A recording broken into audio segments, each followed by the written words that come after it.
Okay, so this is going to be the next video on the mythology of Christianity as taught by Dr. Henry Cloud and some other aspects of it.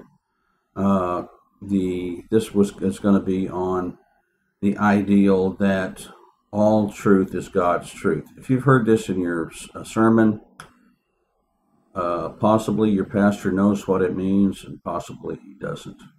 But it is based on the ideal of the integration of truth, which was, I think, the saying was coined in the 70s by a psychologist. And the point of all truth is God's truth, and the unity of truth is to say that if something is true, then it is of God.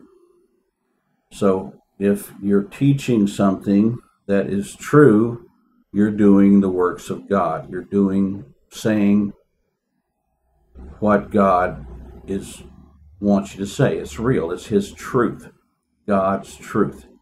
All truth is God's truth.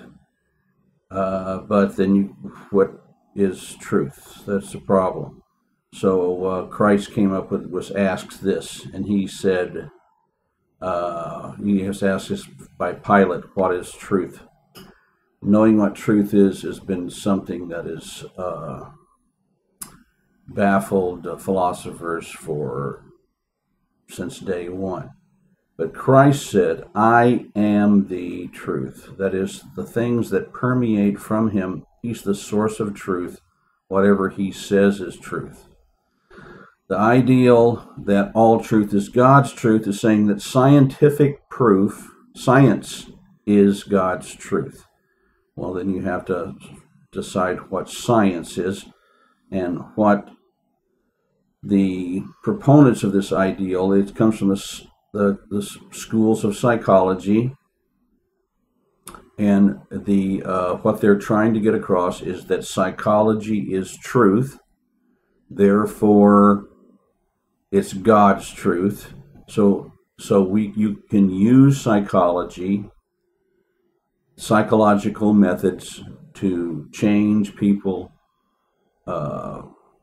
That is God's way to do things, because it's a true thing. It's a real science. It really works. Therefore, it's God's truth. Therefore, why look anywhere else? Why look for some kind of what they would call magical answer? Especially in Steve Arterburn's book, Addicted to, it's about being addicted to the Bible. I forget the name of the book, but he goes over and over again. He talks about magic. He says you can't rely on magic. You have to rely on truth.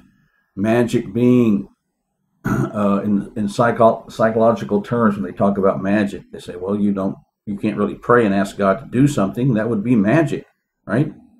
God gave us truth, God's truth, and we're supposed to work through that truth to find our answers. God made everything we need on this earth for our answers. We just have to discover it. And psychology is one of those truths. However, if you talk to a scientist, if you talk to any scientist at any college, any professor at any college, and say, is psychology a science? They will say it's called a soft science. Physics is a hard science. Mathematics is a hard science. That is, 1 and 1 is always 2. There's no dispute. There's no schools of thought on 1 and 1. It's a science. And you could say that is God's truth, but it's actually not. We'll explain that in a minute. But to disintegrate this ideal that psychology is God's truth because it is true, there are over 200 schools of thought in the study of psychology. And within those 200 schools of thought, there are thousands of ways to interpret how to use this in a practical method to help people, to use people, or to interpret these schools of thought. So you have, 10, 20,000? It kind of depends on the professor you talk to. Or when I took my first psychology class when I was in college, when I was just a wee kid in the 60s. The professor gave us taught us all these schools of thought. And I said, well, what do you think is, and I was earnest. I wasn't a Christian at this time. I didn't have my God glasses on to interpret these things, or I didn't understand the Bible at all, never read the Bible. But I asked him, what is right? I mean, how can all these things be right? Which one do you think is right? She said, well, I just get a little from this one, a little from that one, and I kind of make my own. I have my own interpretation. Well, that's not truth. That's not even close to truth. So the ideal of when someone says all truth is God's truth, they are trying to sell you a pack of goods that is not, it's their interpretation of truth. So, is 1 and 1 2? If God says 1 and 1 is 2, then 1 and 1 is 2. But in the natural world he made, 1 and 1 is 2. But if God has 3 loaves and 2 small fishes, and he decides to feed 5,000 people, 1 and 1 no longer equals 2.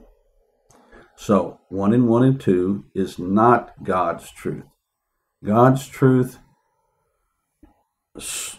supersedes natural truth. The Creator is not bound by his creation. So the ideal that all truth is God's truth is completely false. Completely false. So, in the realm of physics, can a person walk on water? Truth will tell you, absolutely not. It's completely impossible. So, did Christ do that?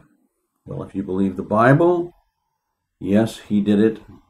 He was demonstrating as Creator his ability to not be bound by his creation. He did it because he chose to do it. Can a person rise from the dead? No. No. Physics says that's not true. That would be magic. So, is that truth that people can't come up from the dead true? Is it God's truth? No, it's not. So, all truth is not God's truth. It's not even close to God's truth. And God's truth is that he created everything. He's going to destroy everything and recreate everything.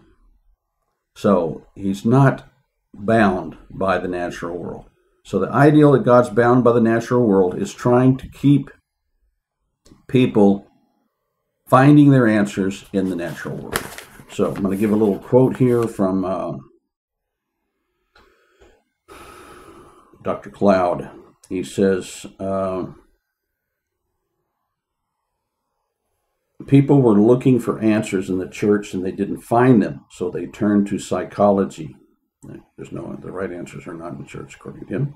Often psychological methods succeed, not method, but methods. The hurting people find relief, but now these people are in a quandary.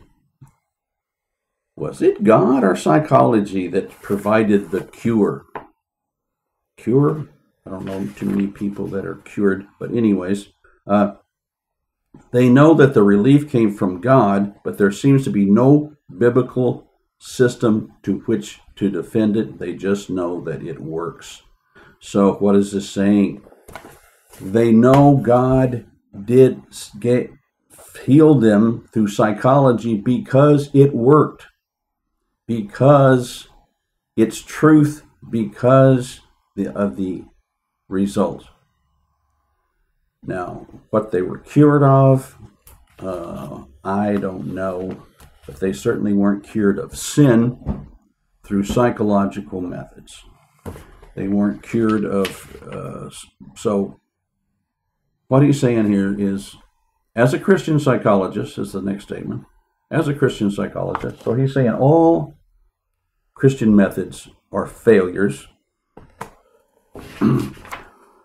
That is in the front of this little ad item from Changes That Heal, page 11. He states very clearly that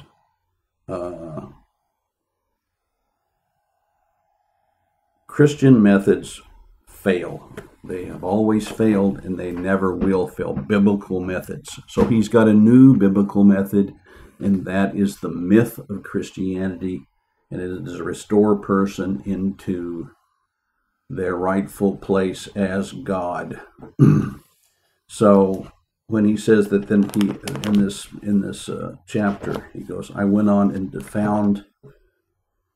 a spiritual journey and discovered